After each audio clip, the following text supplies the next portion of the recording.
स्वस्ति श्री गणेशाय नमः।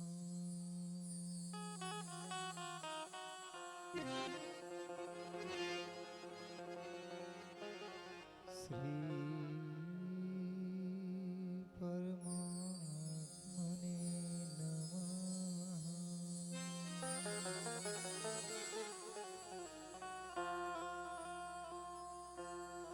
श्री गुरुदेव चरण कमलेभ्यो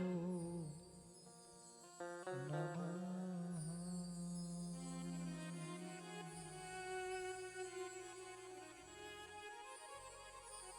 श्री राधा कृष्ण चरण कमलेभ्यो नमः।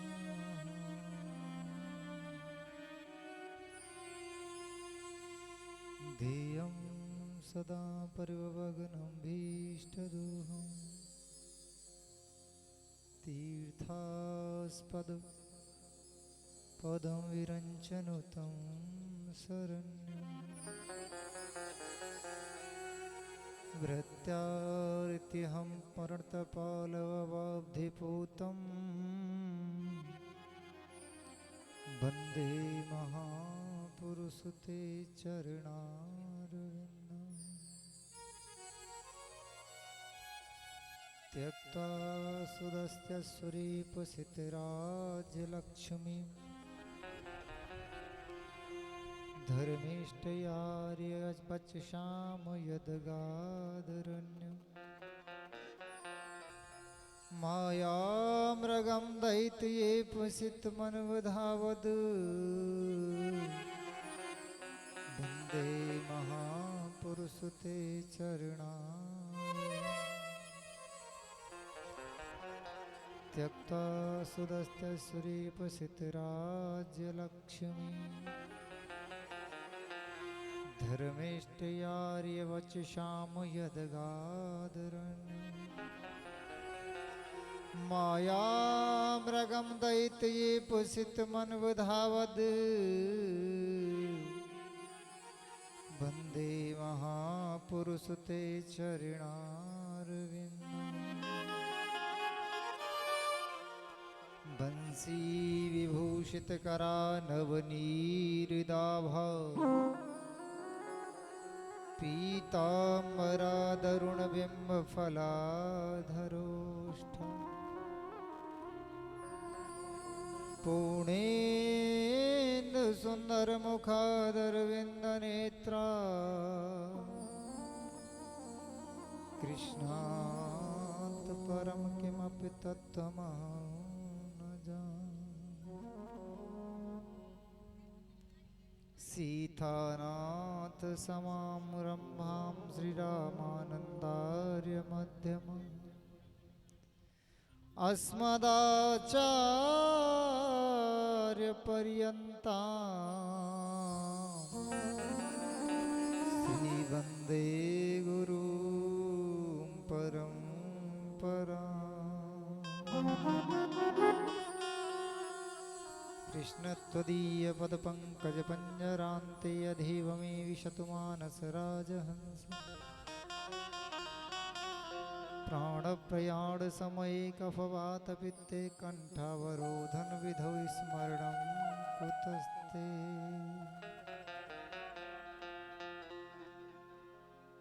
नारायणं नमस्कृत्य नरं चैव नरोत्तमं देवीं सरस्वतीं व्यासं ततो जयमुदीरये। ततो जयमुदीरये।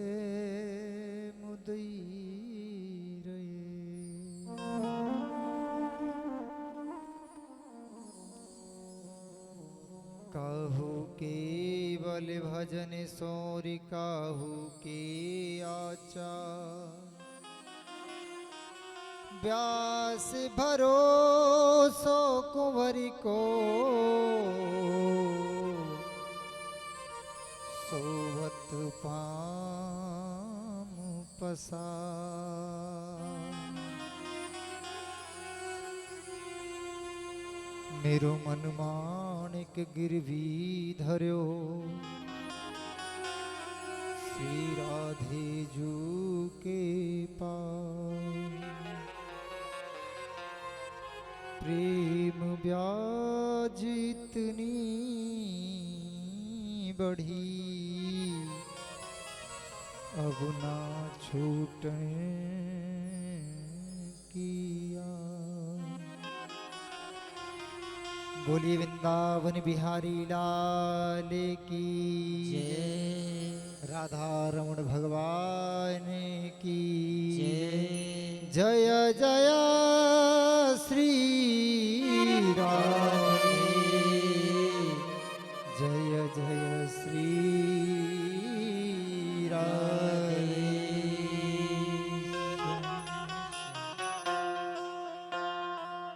आइए सर्वप्रथम समुपस्थित भक्त वृंदों का सबका वंदन, सबका अभिनंदन और सभी को नमन। भागवत भागीरथी की अविरल धारा में निमग्नता से गोता लगाने से पूर्व सभी अपनी अपनी वाणी को पवित्र करते हुए प्रभु श्री राम का कीर्तन करेंगे, अपनी अपनी वाणी को पवित्र बनाएंगे। और रघुनंदन जय सिया राम हरे,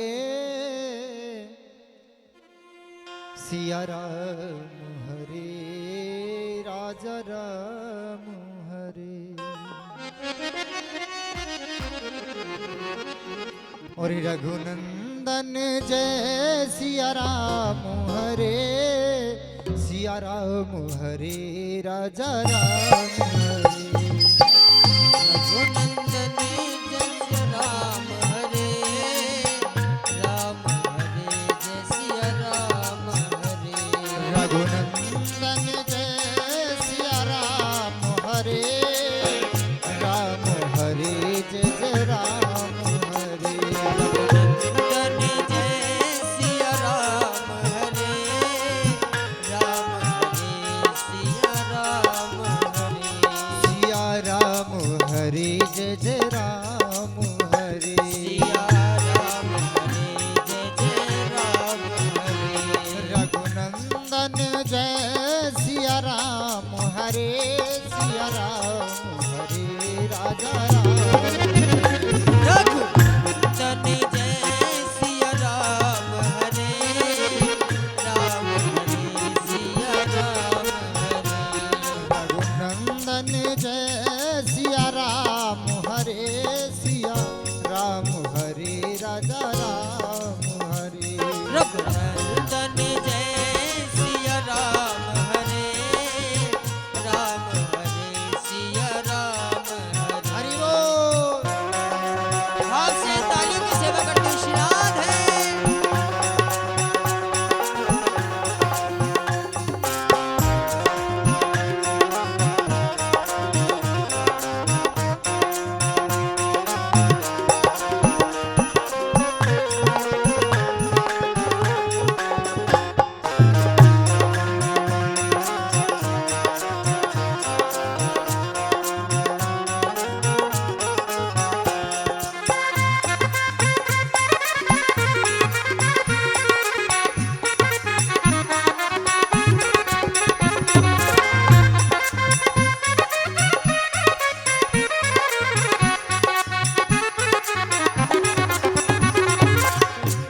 बोलो हरे राम राम राम हरे हरे।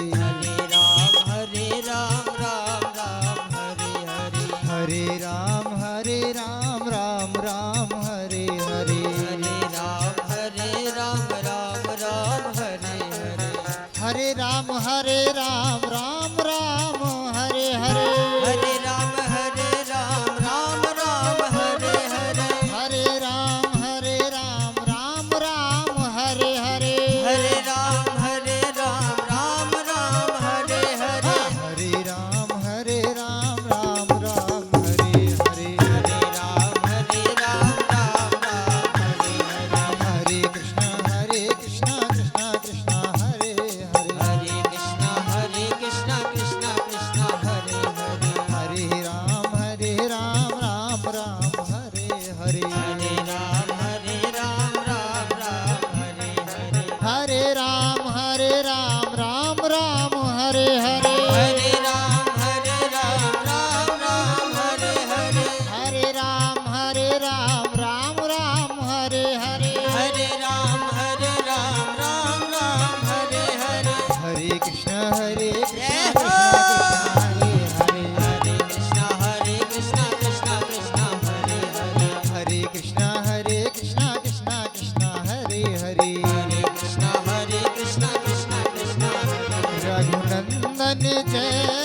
सिया राम हरे सिया राम हरे राजा राम हरे रघुनंदन जय सिया राम हरे राम हरे सिया राम हरे रघुनंदन जय सिया राम हरे सिया राम हरे राजा राम हरे ओ रघुनंदन जय सिया राम हरे राम हरे सिया राम हरे रघुनंदन जय सिया राम हरे सिया राम हरे राजा राम हरे ओ रघुनंदन जय सिया राम हरे राम हरे सिया राम हरे बोलो हरे राम राम राम हरे बोलो हरे हरे राम राम राम हरे हरे हरे राम राम राम हरे हरे हरे राम राम राम हरे हरे ओ हरे राम राम राम हरे हरे हरे राम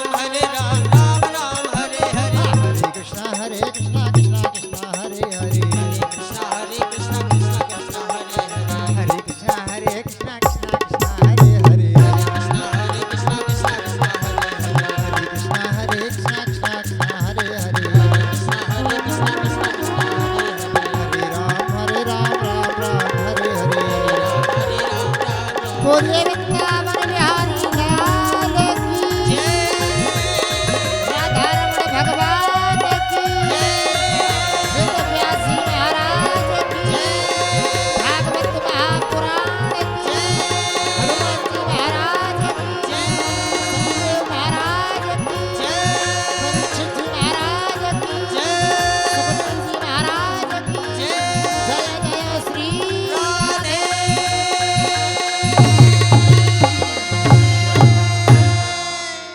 श्याम परम मंगलमय कारण करुणा वरुणाले भक्तवांछा कल्पतरुतरदित भिनंदित पीतांबरधारी वाल कन्हैया लाल की भंगमयी प्रतिमूर्ति श्रीमद् भागवत महापुराण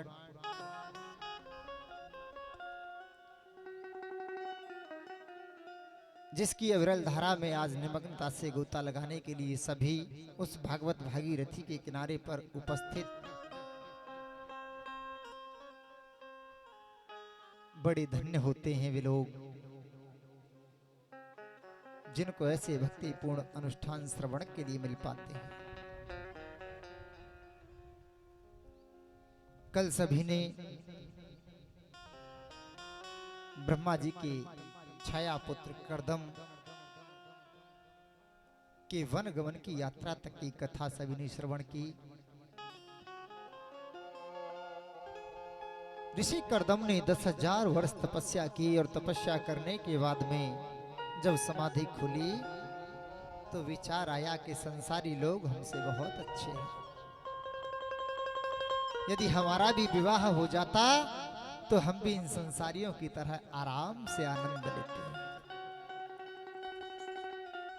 अब तपश्चर्या का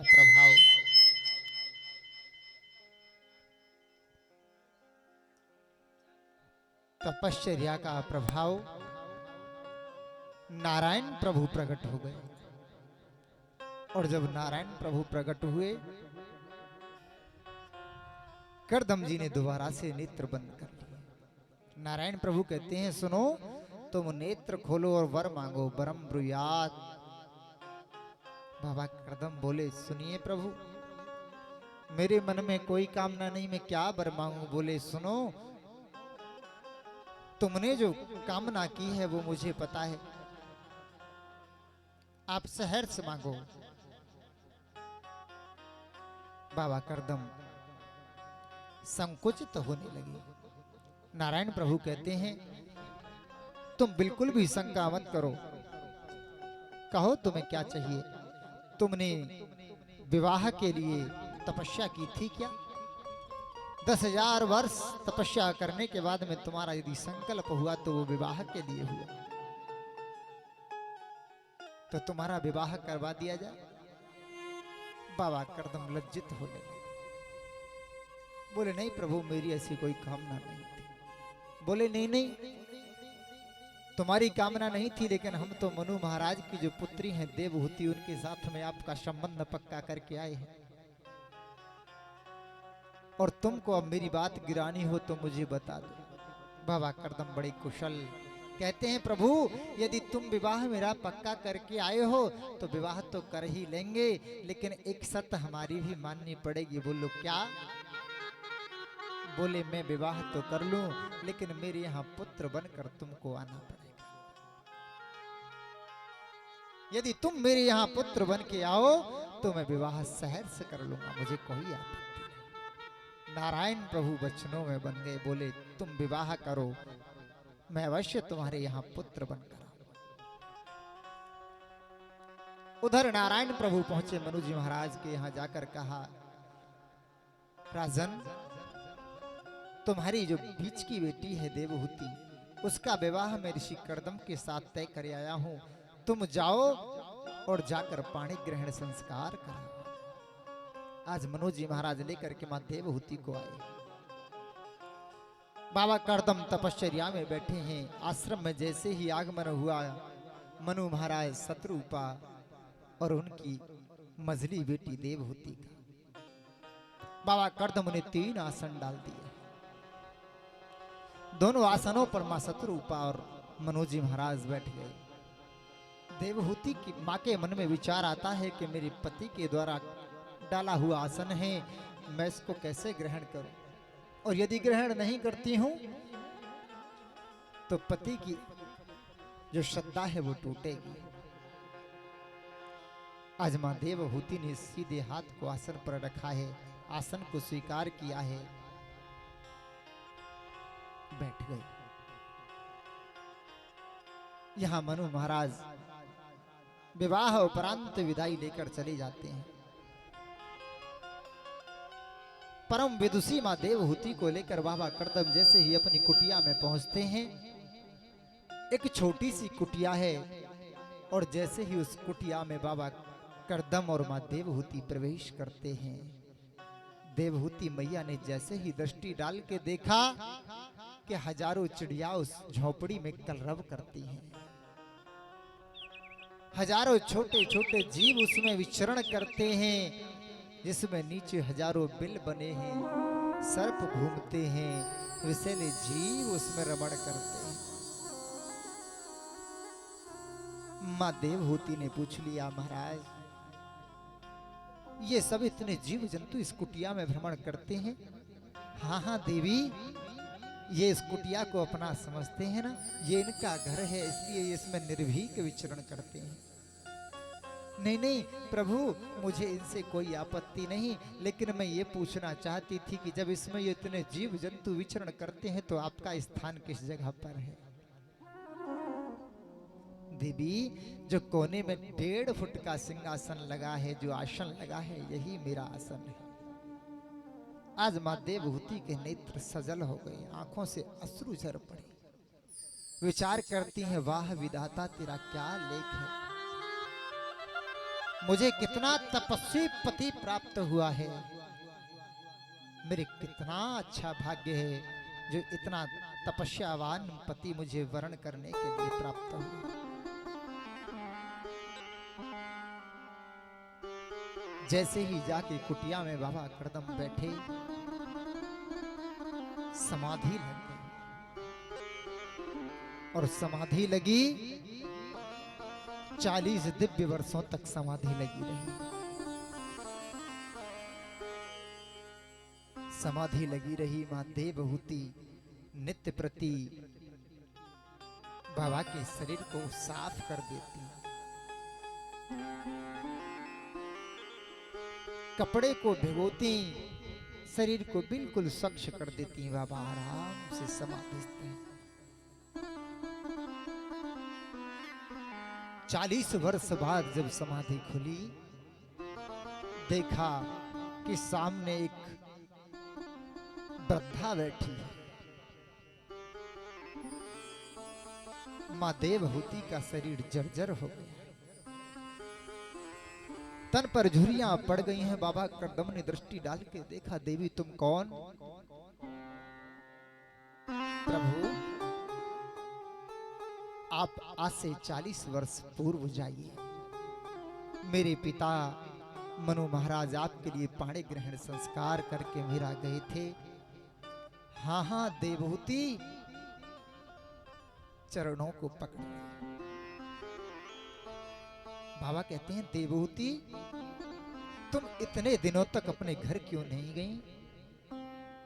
तुमने भोजन कैसे किया? तुमने यहाँ जीवन यापन कैसे कैसे किया? माँ देवहूति कहती हैं प्रभु घर में जाकर करती भी क्या, क्यों कि मेरा घर तो ये घर है, उस घर से मुझे लेना देना क्या है। बात भोजन की थी तो लता पत्तों को तोड़ती और खा लेती, प्रभु तुम्हारी सेवा शुश्रूषा में लगी। बाबा कर्दम के नेत्र सजल हो गए, वाह मैं तो तपस्वी था ही, मेरी पत्नी का जो आधार है वो बहुत प्रौढ़ है। आज हाथ में हाथ गहा और बोले देवी जरा तुम नेत्र बंद करो। नेत्र बंद किए तो बाबा ने वैष्णवी माया से देखा है कि एक सुंदर सरोवर बना दिया है जिसमें एक स्वर्ण का महल है और देवहूति माँ को लेकर के जैसे ही उसमें गोता लगाया है, परम युवा दोनों की उम्र हो गई। दोनों की उम्र जब युवा हो गई, यहां से दोनों का गृहस्थ बढ़ने लगा कि निर्वेण नितराम भूमन सदिन्द्रिय तर्षणा येन संभ्याव्यमानेन न प्रपन्नान्धं तं प्रभो। यहां से देखा कि क्रमशः एक एक करके बाबा कर्दम के यहाँ 9 पुत्रियों का जन्म हो गया।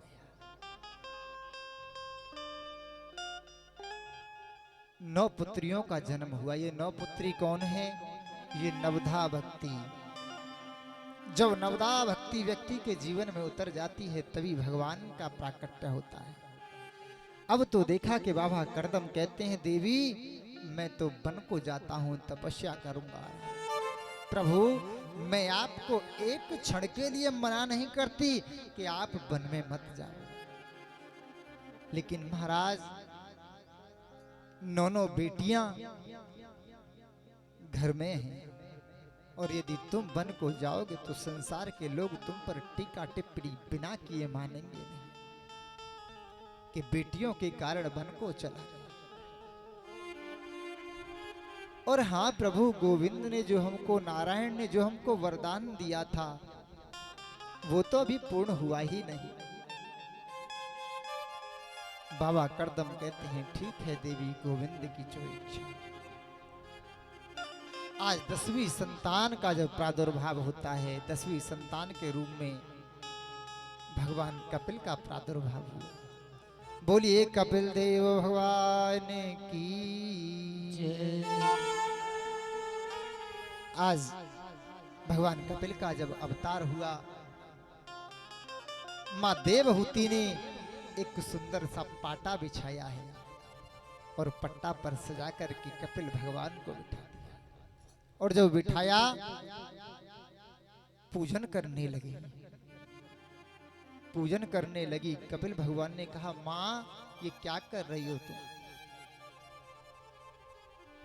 बेटा मैं वो कर रही हूं जो मुझे आज से करीब 15 वर्ष पहले करना था, लेकिन वो मौका मुझे नारायण ने अब दिया है करने के लिए। माँ मैं तुम्हारा बेटा हूं, तुम क्यों कर मेरी पूजा करती हो? बेटा मैं जानती हूं कि मेरे यहाँ साक्षात नारायण का रूप मेरे पुत्र के रूप में आया है। माँ तुम मुझे भगवान कहती हो? कहती नहीं बेटा, तुम भगवान हो। यहीं से कपिल देव और देवहूति का संवाद प्रारंभ होता है। मां देवहूति कहती हैं बेटा हाँ, जब गर्भ में जीव होता है उसको तो बड़ी तकलीफ होती होगी, वो तो बड़ा छटपटाता होगा।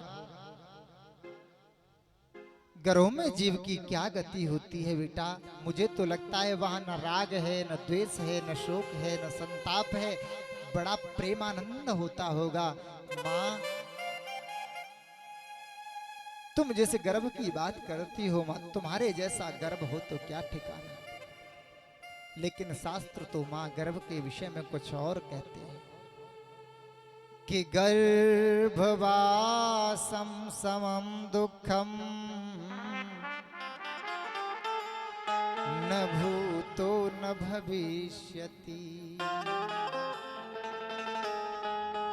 माँ, गर्भ के समान तो कहीं दुख होता ही ना, न पहले हुआ न बाद में होता।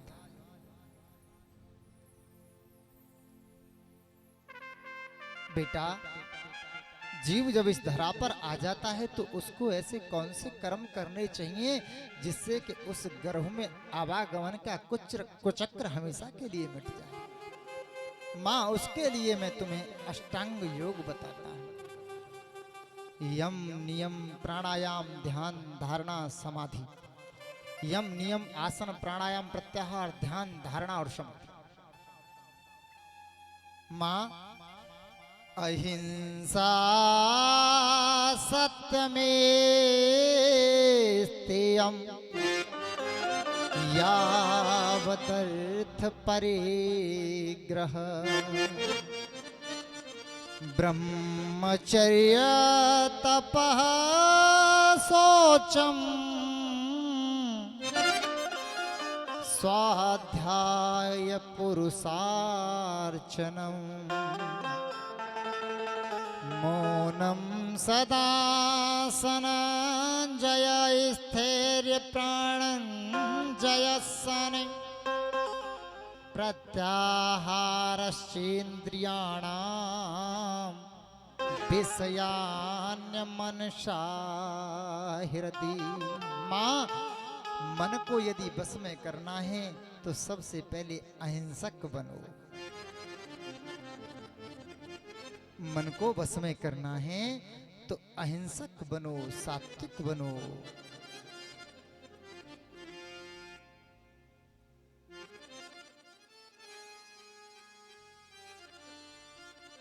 कपिल भगवान कहते हैं, माँ, मन को बस में करना है, अहिंसक बनो और हमेशा गोविंद के पाद पद्मों का ध्यान करो, उनके चरणों का ध्यान करो। चरणों के ध्यान की बात जब आई कि चरणों के ध्यान से क्या होता है, बोले गोविंद के पाद पद्मों में शंख चक्र गदा पद्म आयुध लगे हैं और जो हमारे चित्त में जो दुराग्रहों की, जो पापों की गठरी चिपक जाती है, वो उन अस्त्रों से शस्त्रों से कट कट के बाहर निकल जाती है। हमारा चित्त पवित्र हो जाता है, हमारा चित्त शुद्ध हो जाता है, हमारा चित्त शांत हो जाता है। और वैसे भी माँ, गोविंद के चरणों में 3 धाराएं बहती हैं, त्रिवेणी बहती है। और त्रिवेणी का दर्शन करने के बाद में कौन जीव है जिसका पाप साप ताप संताप दूर न होता हो? त्रिवेणी, बोले हाँ। कैसे? बोले गोविंद के पाद पद्मों का दर्शन कर। गोविंद जब शयन करते हैं तो उनका जब तलवा दिखता है पैर का तो वर्ण होता है धवल, रक्त वर्ण होता है। और रक्त वर्ण में कौन प्रवाहित होती हैं? मां सरस्वती। और वही गोविंद जब खड़े हो जाते हैं तो जैसे पृथ्वी से मां सरस्वती की धार विलुप्त हो गई, ऐसे ही वो चंद्रिका भी विलुप्त हो जाती है जब गोविंद खड़े हो जाते हैं। तो दूसरी धार का दर्शन होता है किसका? नख चंद्र, श्वेत वर्ण। श्वेत वर्ण में कौन? मां गंगा। मां गंगा का दर्शन होता है। और जब पैरों का दर्शन करें, चरणों का दर्शन करें तो श्याम वर्ण की कांति है। और श्याम वर्ण में कौन?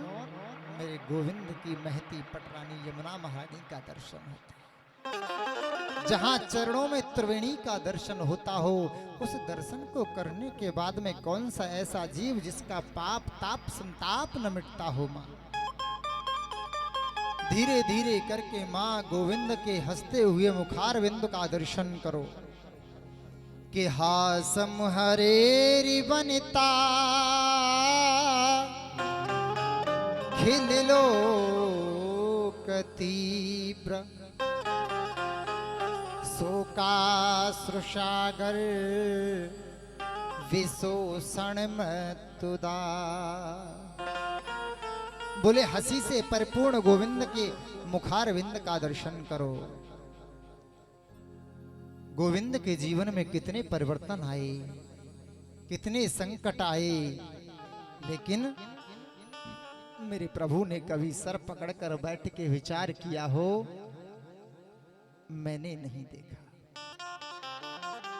अहिर्निश मुस्कुराते हैं, अहिर्निश मुस्कुराते रहते हैं।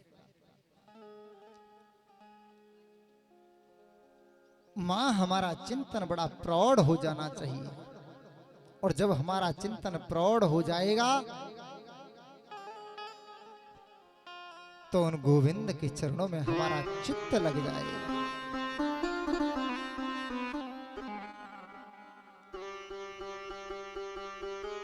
भगवान कपिल कहते हैं, माता बाहर सुख संसार में व्यक्ति खोजता है, लेकिन बाहर सुख मिला किसको है।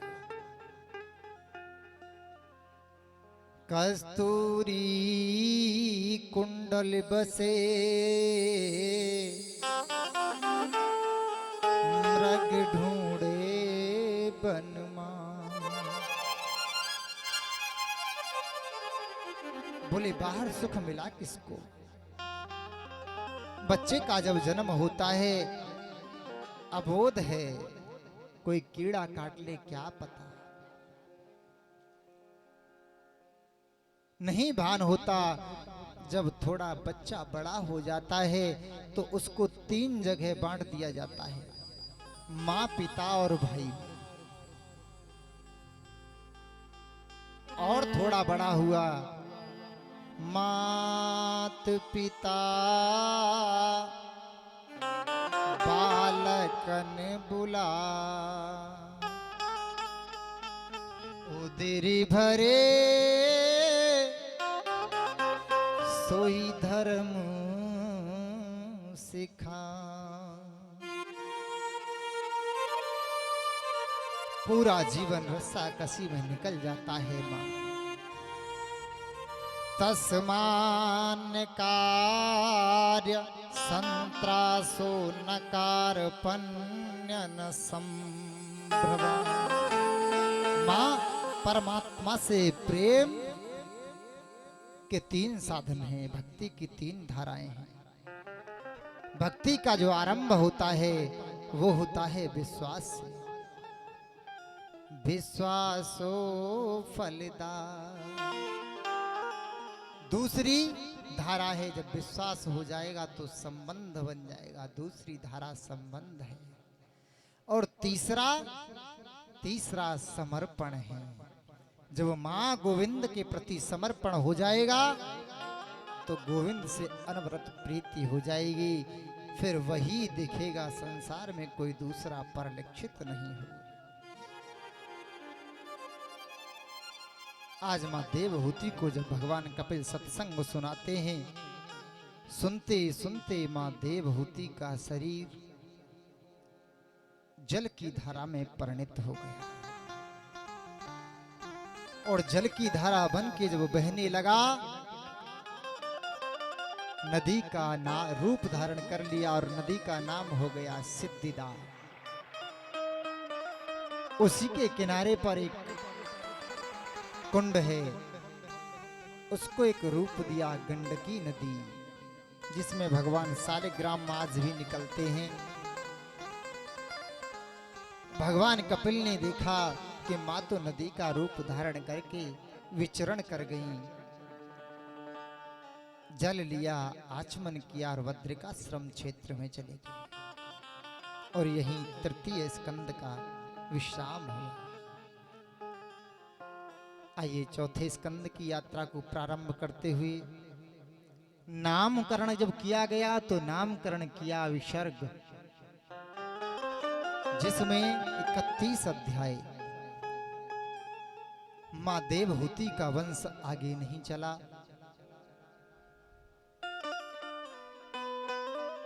महाराज मनु की 2 पुत्री और थी, आकुति और प्रसूति।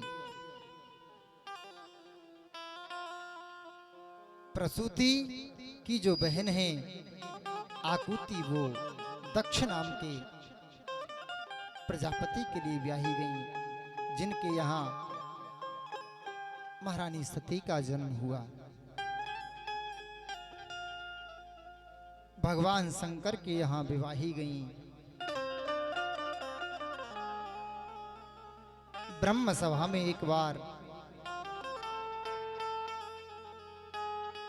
दक्ष को जब राजा चुना गया, भूत भवन भगवान भोलेनाथ उठकर अभिवादन न कर सके, अमरस हो गया। दक्ष ने यज्ञ किया, भोले बाबा के बार बार मना करने पर भी पराम्बामा सती जब नहीं मानी,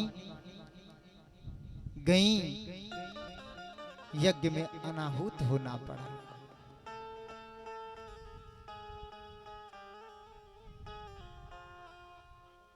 पुनः जब जन्म हुआ, राजा हिमांचल के यहाँ रानी मेना के गर्भ से पार्वती बनकर जन्म। आकुति, देवहूति और प्रसूति तीनों बहनों की कथा कह के बोले, इनके 2 पुत्र और हैं, जिनका नाम है प्रियव्रत और उत्तानपाद।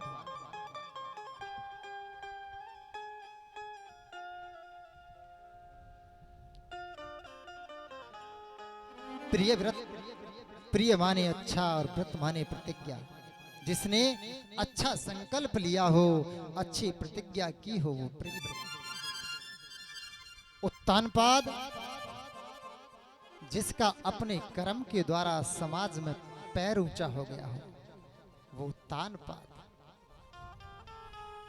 और यदि गर्भ की अवस्था में देखा जाए तो प्रत्येक जीव उत्तानपाद है, क्योंकि मात्र गर्भ में जीव का पैर ऊपर सर नीचे होता है, तो प्रत्येक व्यक्ति उत्तानपाद है। और प्रत्येक उत्तानपाद की 2 पत्नियां होती हैं, एक सुनीति और एक सुरुचि। सुष्ठुर्नीतिर्यस्य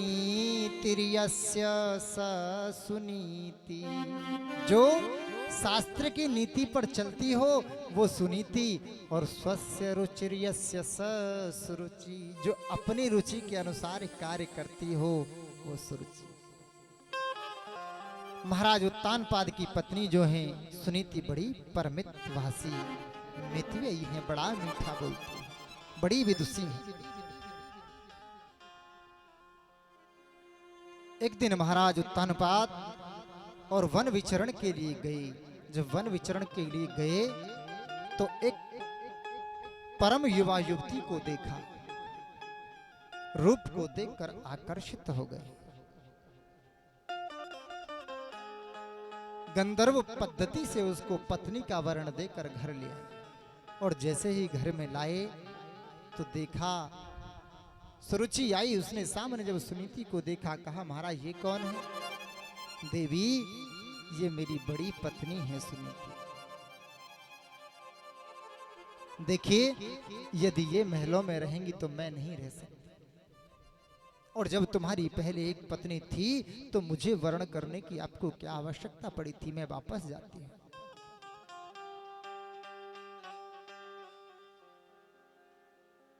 यहां महाराज उत्तानपाद रूप पर मोहित हुई, उस आकर्षण को न त्याग सके। बोले देवी आप महलों में रहो, कोई चिंता मत करो, मैं इनकी व्यवस्था कर दूंगा। आज नगर के समीप एक छोटी सी पर्णकुटी बनाई, उस पर्णकुटी में ले जाकर के विदुषी सुनीति को रख दिया है। बड़े प्रेम से रहती हैं, गोविंद नाम संकीर्तन गाती हैं। समय निकला, यदा कदा राजा जब परिभ्रमण के लिए जाते थे, कुछ समय बिताकर जरूर जाते थे सुनीति के पास। गोविंद की कृपा, सुनीति के यहाँ एक नन्हे से बालक का जन्म हुआ। बड़ा होनहार बालक और ब्रह्मा की सृष्टि का अद्वितीय बालक, जिनका नाम ध्रुव जी महाराज। जन्म हुआ, देखा कि चातुर्य मास करने के लिए कुछ संतों की मंडली आई। सुनीति नन्हे से बालक ध्रुव को लेकर संतों की मंडली के मध्य जाकर सत्संग सुनती।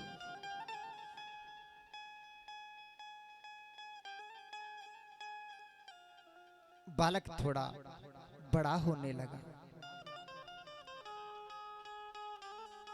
संतों के प्रवचन का प्रभाव, प्रारब्ध उस बालक का, भक्तों जैसी बात करने लगा, गोविंद के चिंतन में रहने लगा। जब संत चातुर्य मास करके वापस जाने लगे तो बोले बेटी तुमने हमारी बहुत सेवा की है, बड़ी शुश्रूषा की है, आपको ये एक वरदान मांगो, हम तुम्हें शहर से दे देंगे। मांगो बाबा, मैं तुमसे कुछ वरदान मांगू? बाबा मुझे सब कुछ दिया है प्रभु ने, आप लोगों का बहुत आशीर्वाद है, मैं आपसे क्या मांगू? नहीं नहीं बेटी, तुमने बहुत सेवा की है, मांगो।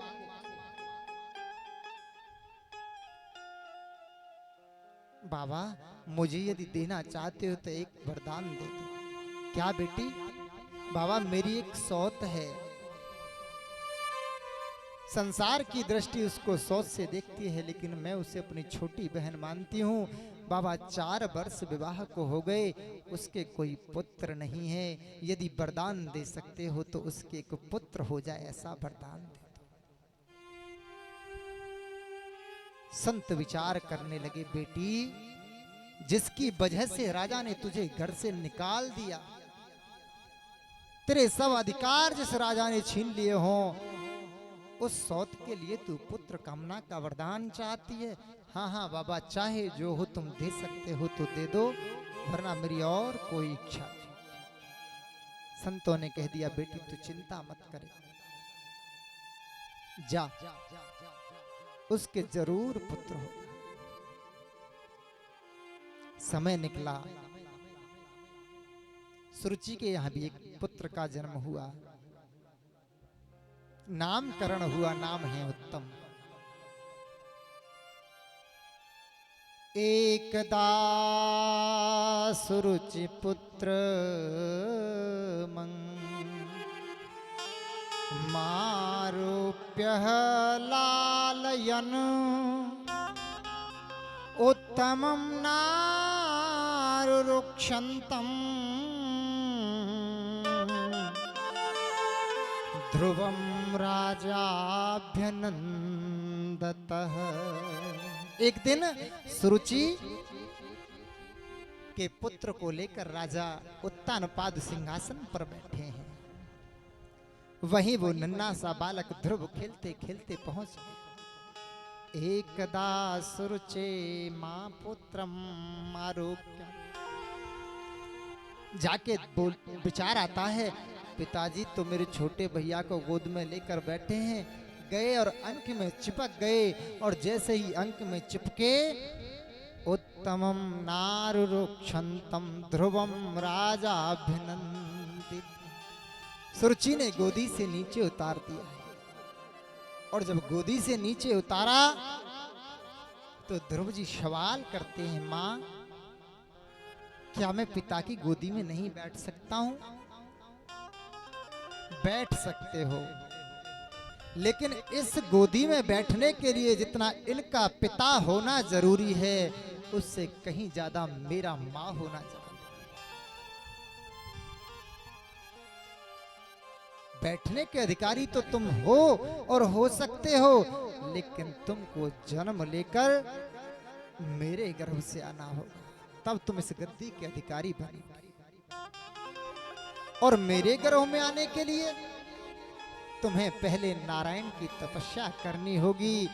नारायण का प्रादुर्भाव जब होगा, वो जब कहेंगे कि बेटा वर मांग, तो वर में मांग लेना कि प्रभु अब की बार मैं मां सुरुचि के गर्भ से जन्म लूं, तब जाकर तुम इस गद्दी के अधिकारी बन पाओगे। इतनी बात कही, वो नन्हा सा बालक ध्रुव फपक फपक के रोने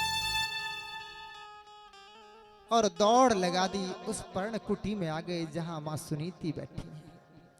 आके मां को कहते हैं, मां हाँ, मैंने तुम्हारे गर्भ से जन्म लेकर कोई अपराध कर दिया है क्या? क्यों बेटा, क्या हुआ? मां, आज पिताजी छोटे भैया को लेकर बैठे,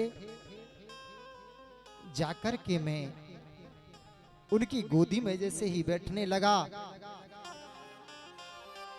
मां ने मुझे गोदी से उतार दिया और कहा कि इनका जितना मां होना जरूरी, पिता होना जरूरी है, उतना मेरा मां होना जरूरी है। मां यहां तक तो ठीक था, लेकिन जब उन्होंने कहा कि मेरे गर्भ में आने के लिए तुझे नारायण की तपस्या करनी होगी, मां ने अंक में लगा दिया। कुछ और तो नहीं कहा बेटा। और हाल मेरे छैया सच्चा बता दे तू, हाल हाल मेरे बेटा सच्चा बता दे तू, हाल हाल मेरे बेटा सच्चा बता दे तू, हाल ओ हाल मेरे लाला सच्चा बता दे तू, हाल हाल मेरे लाला सच्चा बता दे तू, हाल बेटा सही बता, तुझसे और क्या कहा है? और कहा कही तो ते मौसी ने, ओ कहा कही तो से मौसी ने, कहा कही तो ते मौसी ने, ओ कहा कही तो से मौसी ने, तरस नहीं खायो दोषी ने, ओ तरस नहीं खायो दोषी ने, हाँ तरस नहीं खायो दोषी ने, तरस नहीं खायो दोषी ने, और मुझको बता दे तत्काल, तत्काल मेरे छोना सच्चा बता दे तू, हाल मेरे बेटा सच्चा बता दे तू, हाल मेरे लाला सच्चा बता दे तू, जय हो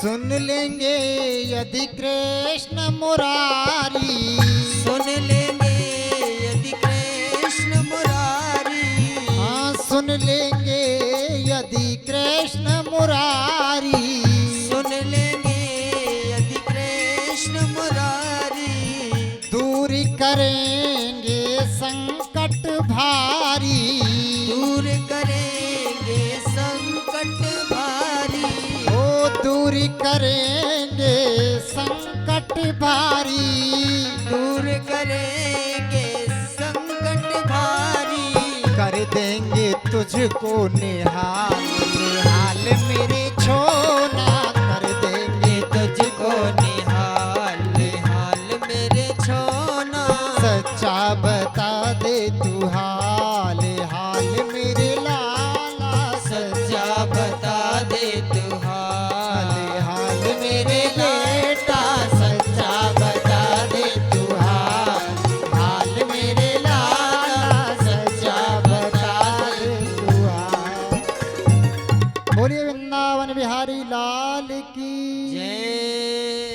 जब इतना कहा तो माँ ने कहा बेटा हाँ, किसी के अमंगल की कामना तुम क्यों करते हो? तुम माँ को बदला लेकर दिखाओगे, ये शब्द तुमने जुबान पर भी बेटा लाए तो बड़ा अमंगल का विषय है। वो चाहे जैसी हो है तो तुम्हारी माँ। बेटा उसने कुछ गलत नहीं कहा, उसने तुम्हारा मार्गदर्शन किया है।